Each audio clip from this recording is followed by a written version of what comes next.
दोस्तों, प्रयागराज तो पुणे की ट्रिप में मेरे को बहुत से हिस्टोरिकल प्लेस देखने को मिले, जिसमें से एक था शनिवार वाड़ा।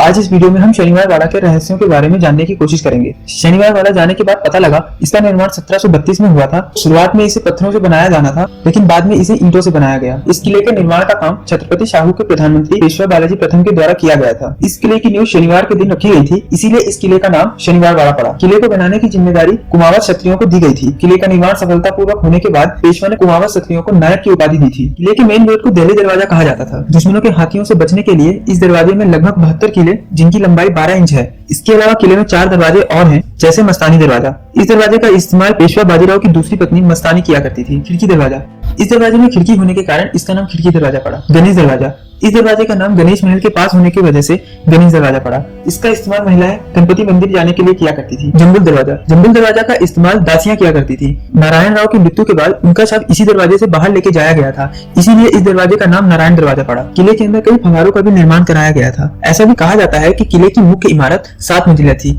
जिसकी सबसे ऊंची मंजिल को निगादंबरी कहा जाता था, जहाँ पे पेशवा और उनके परिवार का निवास था।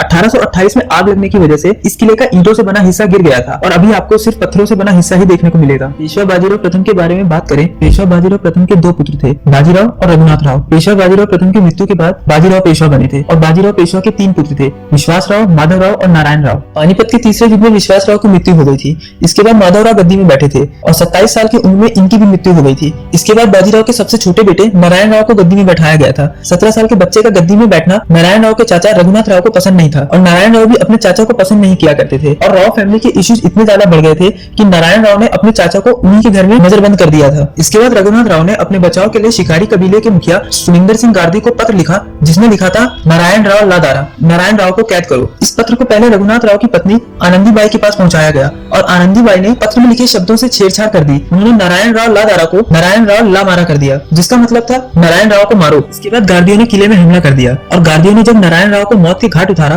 तब नारायण राव रघुनाथ राव के सामने ही मौजूद थे, लेकिन रघुनाथ राव ने नारायण राव को बचाने की बिल्कुल कोशिश नहीं की। और ऐसा भी कहा जाता है कि आज भी नारायण राव के आखिरी शब्द शनिवार वाड़ा में सुनने को मिलते हैं, काका माला बाचवा। शनिवार वाड़ा किले में आग लगने की वजह से किले का अधिकांश हिस्सा गिर गया था और अगर आप किले को देखने आते हैं तो आपको किले के अवशेष जैसे पत्थरों से बनी नींव और कुछ फव्वारे देखने को मिलेंगे। दोस्तों, आज की वीडियो में बस इतना ही। शनिवार वाड़ा के बारे में ये जानकारी आपको कैसी लगी कमेंट में जरूर बताइएगा और प्रयागराज टू पुणे के ब्लॉग देखना मत भूलिएगा। और जानकारी के लिए सब्सक्राइब करें पिक्चर जर्नी को और अब हम मिलेंगे अगले एपिसोड में। तब तक के लिए नमस्कार।